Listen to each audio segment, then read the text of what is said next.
Bonjour à tous, je m'appelle Tania Lompré. L'éducation, l'immigration, la langue française, ça vous intéresse? Vous êtes au bon endroit parce que moi aussi. Ensemble, on va explorer plusieurs enjeux reliés de près ou de loin à la francisation, à l'immigration, à l'enseignement et à l'apprentissage. On va aussi aborder les politiques publiques et l'actualité reliées à ces thématiques. De mon côté, je suis une fille super animée par l'idéal de faire du Québec un endroit où tous peuvent s'épanouir en français, avec ou sans accent. J'ai la tête qui foisonne d'idées, d'opinions et de solutions. On ne sera peut-être pas toujours d'accord, hein? Mais n'est-ce pas une des facettes de la diversité qui fait que c'est vraiment beau chez nous? Alors bienvenue à tous sur le balado avec ou sans accent. Bonjour à tous, j'espère que vous allez bien. Bienvenue à ce nouvel épisode d'Avec ou sans accent. Aujourd'hui, en fait, j'ai vraiment envie de vous parler des niveaux de compétences en français langue seconde. Parce que oui, parler de niveau, c'est un peu du jargon pédagogique, mais j'ai vraiment envie de parler de ce niveau-là dans une manière de reconnaître un parcours, de baliser le processus d'apprentissage d'une langue et de soutenir l'apprentissage de nos apprenants. Je parle de niveau parce que j'ai aussi envie dans les prochains épisodes là, d'aller un peu vers ces thématiques-là. Donc évidemment, aujourd'hui, on va se parler de c'est quoi un niveau, comment on donne des niveaux. Mais après ça, là, j'ai quelques idées là, pour vous parler de certains niveaux de langue qu'on devrait atteindre ou encore de comment évaluer un apprenant. Donc j'ai vraiment envie de commencer d'abord là, en vous parlant de c'est quoi un niveau, puis comment on peut se servir de certains outils pour donner des niveaux de langue. En fait, ce que je veux faire aujourd'hui, c'est vraiment de vous parler de comment on peut positionner un apprenant sur un palier de compétences linguistiques. On va se parler un petit peu du cadre européen commun de référence pour les langues, donc le CECR, si vous le connaissez sous cette appellation, donc l'acronyme. Sinon, si vous ne le connaissez pas, ça vous donnera une occasion d'en entendre parler. On va aussi se parler de l'échelle québécoise qui est utilisée en francisation pour les adultes, mais aussi des paliers ILSS au primaire et au secondaire qui sont utilisés dans les classes d'accueil au niveau du Québec. Donc, évidemment, si vous êtes dans d'autres provinces, peut-être que le CECR est vous êtes beaucoup plus familier avec celui-là, ou encore avec le NCLC, si vous travaillez dans une autre province canadienne. Donc, le NCLC, qu'est-ce que c'est? C'est les niveaux de compétences linguistiques canadiens qui existent en français et en anglais. La question avec laquelle je commence mon épisode aujourd'hui, c'est vraiment donner un niveau. Est-ce que c'est utile ou c'est de mettre quelqu'un dans une boîte? Donc, pourquoi donner un niveau pour commencer? Bien évidemment, la première chose que je veux mettre en place, c'est qu'on n'apprend pas une langue en un jour. On s'est déjà parlé dans des épisodes précédents que, on peut avoir besoin entre 2 et 7 ans pour apprendre une langue. Donc, ça dépend évidemment de ce qu'on veut faire avec la langue. Donc, si on vise un apprentissage académique, on parle de plutôt 5 à 7 ans. Donc, ça dépend de ce qu'on veut atteindre comme niveau. Donc, est-ce qu'on veut être fonctionnel? Est-ce qu'on veut être autonome? Est-ce qu'on veut être indépendant? Donc, c'est des questions qu'on peut se poser. Mais évidemment, on n'apprend pas une langue en un jour. Ce qui est important ici, c'est de comprendre que l'apprentissage d'une langue, c'est un processus dynamique qui va évoluer vraiment au fil des ans, des cours qu'on va prendre, des gens qu'on va rencontrer, de la pratique qu'on va faire de cette langue-là, de l'interaction qu'on va avoir avec les gens dans cette langue-là, mais aussi de tout l'entrant qu'on va recevoir. Donc, quand je dis entrant, vous connaissez peut-être le terme anglais qui est input. Donc, tous les contenus dans la langue que vous apprenez, auxquels vous allez être exposé. Donc, d'entendre des gens parler dans la rue, par exemple, d'écouter des films, des chansons, de consommer d'autres types de contenus culturels, de faire un échange linguistique, d'aller dans un voyage, en voyage dans un pays où on parle la langue que vous êtes en train d'apprendre, peu importe. Donc, tout cet input-là que vous allez recevoir et l'importance de celui-ci. Quand on parle des niveaux dans les programmes, on compte souvent par nombre d'heures. Donc, dans certains programmes dont je vais vous parler, on va dire, par exemple, dans le programme de francisation des adultes, qu'il faut environ 1400 heures pour terminer le programme en termes d'heures d'école. Okay? Donc, ces heures-là ne comptent pas, évidemment, toute l'exposition à l'extérieur de la classe. Donc, il va sans dire, en fait, que c'est super important d'être exposé à du français qui n'est pas celui de l'école ou pas seulement celui de l'école. Donc, de pouvoir vivre la langue qu'on apprend à l'extérieur des cours seulement. Il faut, par exemple, quand on parle de 1400 heures, lorsqu'on parle du programme de francisation des adultes, par exemple, on va parler plutôt d'à peu près 800 heures en termes scolaires par année. Donc, c'est à peu près 1 an et demi si on prend des vacances d'été pour terminer, par exemple, le programme de francisation des adultes. Et c'est important de dire qu'on ne devient pas parfaitement autonome dans une langue simplement parce qu'on a suivi un cours. C'est souvent quelque chose qu'on entend, tu sais, par exemple, ah, les enfants dans ma classe parlaient bien français à la fin du mois de juin, puis quand ils reviennent en septembre, là, il y a eu une glissade d'été, c'est plus complexe, hein. Donc, évidemment, c'est important d'automatiser ses connaissances et ses compétences dans la vie de tous les jours, au quotidien, à l'extérieur d'une salle de classe. Puis évidemment, il y en a d'autres qui vont apprendre de plusieurs façons autres que dans une classe, hein. Donc, moi, je connais des amis qui sont super autonomes avec des applications, par exemple, avec Duolingo, avec Babel, avec Moril, avec d'autres types d'applications de ce genre. On pourra peut-être en parler aussi dans les prochains mois, là, des applications technologiques pour apprendre les langues et qu'est-ce qu'on en pense. Mais évidemment, c'est intéressant quand même à utiliser pour automatiser ses connaissances. Donc, évidemment, on peut avoir un cours pendant la journée, mais continuer à faire ce Duolingo, par exemple, la fin de semaine ou lorsqu'on n'est pas en classe. C'est super important, d'ailleurs, que la langue ne soit pas que scolaire, hein, parce que si la langue est vraiment seulement utilisée dans le contexte de l'école, c'est sûr qu'on n'automatise pas dans d'autres situations. Donc, tu sais, par exemple, si vous enseignez au primaire en classe d'accueil, les jeunes vont vous dire « Je comprends, madame, je vous comprends quand vous me parlez, mais je comprends pas les amis quand je vais jouer au parc ou quand je vais à la récréation, par exemple. Hein, » ou des adultes qui vont nous dire « Ben, je vous comprends, vous, mais quand j'arrive à la cafétéria au travail, là, puis j'entends mes collègues parler très, très québécois, ben, je comprends pas. » Donc, c'est important d'avoir justement plus d'exposition en dehors de la classe. Puis quand on parle d'évaluer un niveau ou de positionner quelqu'un sur différentes échelles, hein, peu importe que ce soit le NCLC, le CECR, les échelles québécoises, donc c'est vraiment une manière de reconnaître, hein, ce que la personne est capable de faire et non de mentionner ce qu'elle ne sait pas. Hein, donc c'est important pour moi de rappeler ça. Donc un niveau, c'est vraiment de vous dire, ben la personne est capable, par exemple, de se présenter. Elle est capable de donner des informations sur elle-même, mais aussi de répondre à des questions de base. Elle est en mesure de vous parler de la météo, par exemple, ou de ses intérêts personnels. Hein. Donc, on peut dire, bon, OK, cette personne-là, elle est capable, par exemple, de faire certaines choses, mais pas d'insister sur ce qu'elle ne sait pas faire. Hein. Donc, si, par exemple, tout ce que je viens de vous dire, là, la personne est capable de faire tout ça, bien, je pourrais dire, bien, je peux la positionner au niveau 3 sur l'échelle québécoise, hein, parce qu'elle peut parler de soi, donner des directions, parler de sa famille, par exemple, comprendre des consignes simples, parler au présent, mais pas encore au passé composé. Donc, quand je donne le niveau, je ne me dis pas en premier, elle n'est pas capable de parler au passé composé, donc c'est pas le niveau 4. Mais je vais aller chercher tout ce qu'elle est capable de faire à la personne pour me dire, bien, c'est une personne à qui je pourrais donner un niveau 3. Quand on donne un niveau, en fait, ça permet d'adapter notre enseignement en fonction des besoins réels des apprenants qui sont devant nous, mais aussi de structurer un parcours de formation logique. Hein. Donc, lorsque les gens, par exemple, vont utiliser des programmes ou des planifications d'enseignement, on peut aller chercher vraiment dans les niveaux ce qu'on pourrait faire ou ce que la personne sait faire, donc insister sur des nouvelles choses, par exemple. On va pouvoir aussi établir des objectifs réalistes atteignables et parfois, on va utiliser ces niveaux-là pour valider des acquis pour certains besoins spécifiques. Hein. Donc, par exemple, pour accéder à un emploi, accéder à une formation, à un statut de résidence, à un statut légal pour immigrer, à un renouvellement de permis de travail, pour être admis dans un programme universitaire. Donc, quand plusieurs besoins peuvent être nommés là, pour avoir besoin d'un niveau. Puis il faut le dire, hein, quand on évalue un niveau de langue, c'est pas une punition ni une récompense, hein, mais c'est vraiment un repère pour faire en sorte que l'apprenant puisse progresser et pour qu'il puisse atteindre aussi des connaissances et des compétences supplémentaires. Donc, je vais vous parler maintenant des outils qu'on peut utiliser ou qui sont utilisés un peu partout dans le monde là, pour identifier les niveaux des locuteurs. Donc, le premier outil dont je vais vous parler, c'est le CECR. Pourquoi je commence par le CECR? Bien parce que c'est l'outil international qui a été fait par le cadre européen de référence pour les langues, hein, on dit CECR, qui est utilisé dans plus de 40 pays dans le monde. Donc, c'est vraiment un outil incontournable. Il n'est pas parfait, comme aucun des outils qu'on peut utiliser, mais il est vraiment là pour justement nous donner des repères, autant pour les apprenants que pour ceux qui vont enseigner ou pour ceux qui vont valider le niveau de langue, par exemple, avec des examens certifiés.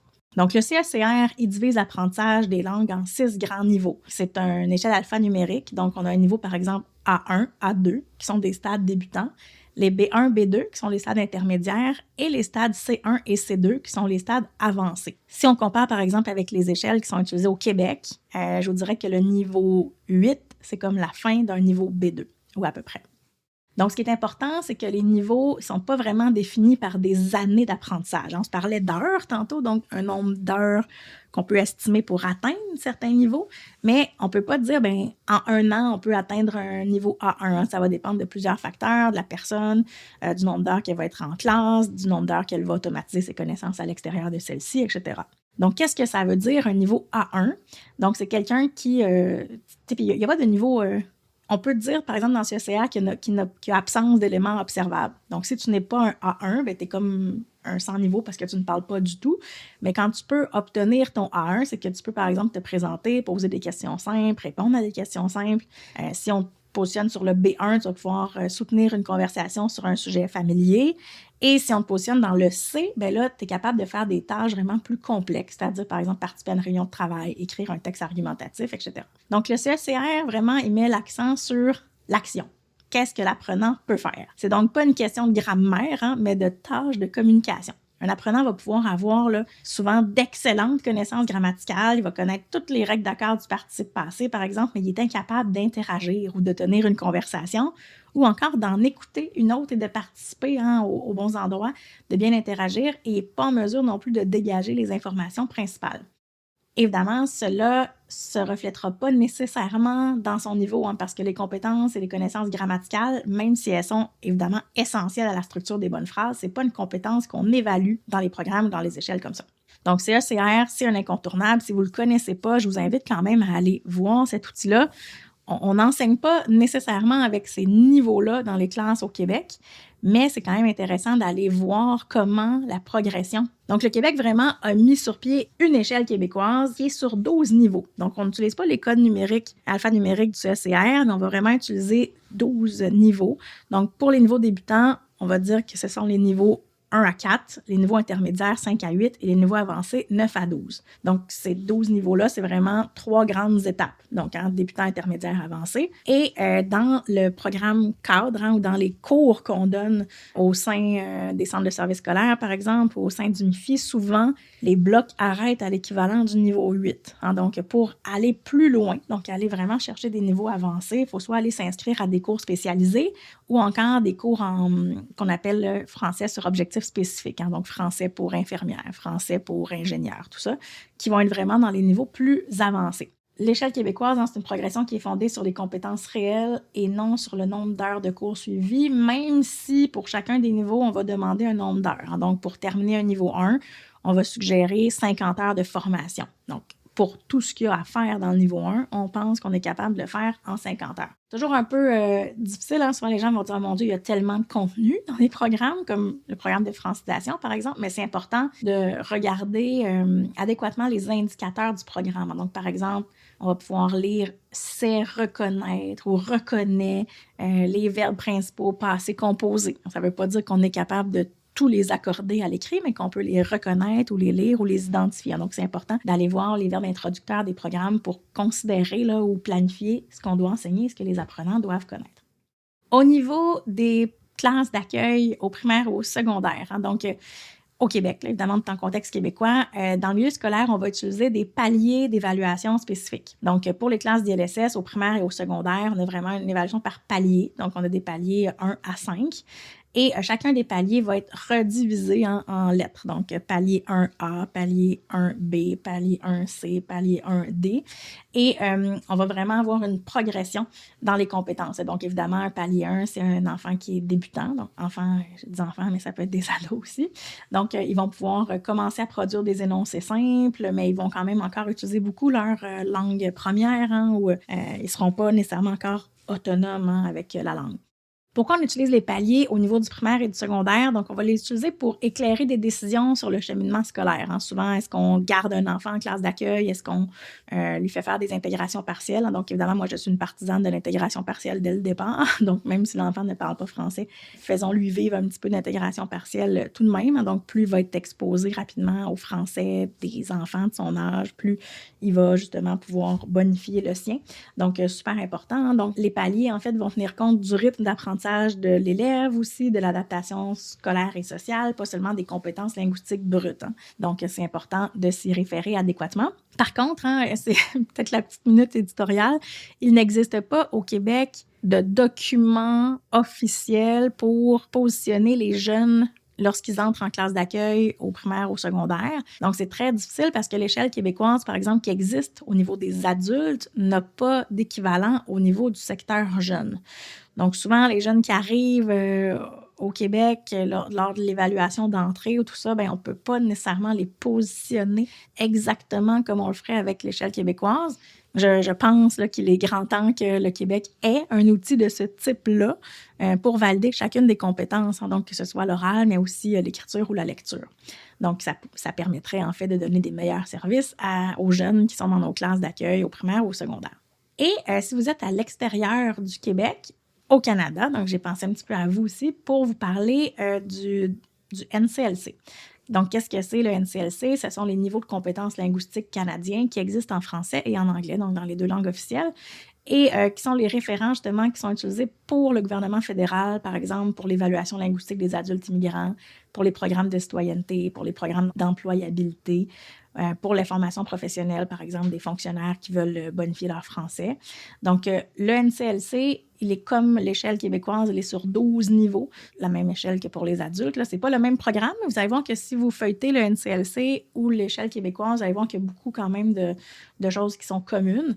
Et on va couvrir aussi dans le NCLC 4 compétences, hein, donc la compréhension orale, l'expression orale, la compréhension écrite et l'expression écrite. Donc, par exemple, si on va regarder un peu là, qu'est-ce que c'est un niveau de NCLC, bien, un niveau 4, par exemple, ça correspondrait à un niveau où une personne va pouvoir répondre à des questions simples, donner des indications, remplir des formulaires, avoir une conversation de base dans des lieux publics, par exemple, hein, aller faire son épicerie, avoir un échange avec l'enseignante de son enfant, tout ça. Donc, va pouvoir vraiment avoir là, des petites discussions comme ça. Alors que si on regarde un NCLC au niveau 7, va pouvoir permettre aux gens de travailler dans un environnement professionnel, de rédiger des rapports ou de participer à des réunions professionnelles. Donc, on est quand même dans des niveaux beaucoup plus avancés. Et le NCLC, il est vraiment beaucoup utilisé dans les tests de langue standardisés. Hein. Donc, quand vous regardez, par exemple, les examens comme le TCF, le TEF, tout ça, le TEFAC, vous allez pouvoir voir quand même là, qu'on est allé chercher des contenus lorsqu'on veut positionner les gens. Donc, évidemment, même si le NCLC est presque pas présent dans le réseau scolaire québécois, il permet quand même l'arrimage entre les programmes provinciaux et les attentes fédérales, notamment pour la francisation pour les fonctionnaires ou en milieu de travail. Donc, comment on évalue le niveau d'un apprenant? Donc, évidemment, il existe plusieurs outils pour évaluer le niveau d'un apprenant. Certains vont être standardisés, hein, mais certains ne le sont pas du tout. Donc, ce qui est important, c'est qu'on observe adéquatement les gens qu'on évalue et qu'on ne tombe pas dans le piège d'évaluer seulement l'oral. Donc, souvent, les gens vont dire, bien, on va parler à l'enfant, il parle bien français, il comprend bien, ça va, il est francophone. Évidemment, il est francophone. S'il parle français, il est francophone, mais est-ce que son niveau de langue, par exemple, est bon aussi au niveau de la compréhension orale? Est-ce que c'est lire un texte et répondre à des questions? Comment ça va au niveau de la production écrite? Est-ce qu'il est capable de faire des choix linguistiques qui sont adaptés au contexte? Comment ça va? Hein? Donc, comment ça va pour toutes ces compétences-là? Et c'est important d'aller voir aussi les descripteurs des programmes. Donc, par exemple, si on regarde dans un programme, l'apprenant peut décrire un événement passé avec quelques détails. Bien, on s'attend à ce que l'enfant ou l'adulte puisse utiliser le passé composé, par exemple, ou l'imparfait. L'évaluation qu'on fait doit toujours être souple, quand même, bienveillante, transparente, hein, parce qu'un apprenant a toujours le droit de progresser à son rythme. Et c'est normal, il va progresser à son rythme. On ne peut pas le pousser pour qu'il atteigne un niveau plus rapidement. Hein. Donc, c'est important de respecter le rythme des apprenants et de s'adapter, d'adapter son enseignement et son apprentissage, évidemment, à ce qui se déroule autour de nous. Donc, c'est important aussi de mentionner qu'un niveau, ce n'est pas une fin en soi. Hein. Donc, quand on donne un niveau à un apprenant, c'est qu'on va lui donner un point d'appui. C'est comme si on lui dit, ben voici où tu es, voici d'où on part et voici où tu peux te rendre. Alors, donc, il ne faut pas faire d'une évaluation une case rigide. Hein? Donc, parce que, évidemment, quelqu'un qui est en situation d'évaluation peut, par exemple, être stressé ou faire un peu de mutisme involontaire. Hein? L'enfant ne vous connaît pas la personne qui l'évalue, un adulte, même chose. Hein? Donc, est gêné, timide, est mal à l'aise, n'a pas nécessairement compris la question, ne veut pas relancer. Donc, il y a beaucoup de choses qui peuvent arriver. Donc, c'est important, des fois, quand on fait une première évaluation, de réajuster le tir dans les prochains jours, par exemple, ou de valider avec les enseignants. Ah, bien, finalement, il n'a pas parlé à son évaluation, mais on se rend compte dans la classe qu'il parle mieux qu'on pensait. Ou finalement, bien, on lui a donné un niveau 1, mais on se rend compte que c'est peut-être plus un niveau 2, ou le contraire, hein, il a donné un niveau 4, puis finalement, il y a de la difficulté à suivre dans la classe. Donc, c'est important de dire que c'est pas rigide, un niveau, c'est flexible, hein, c'est pas un verdict final.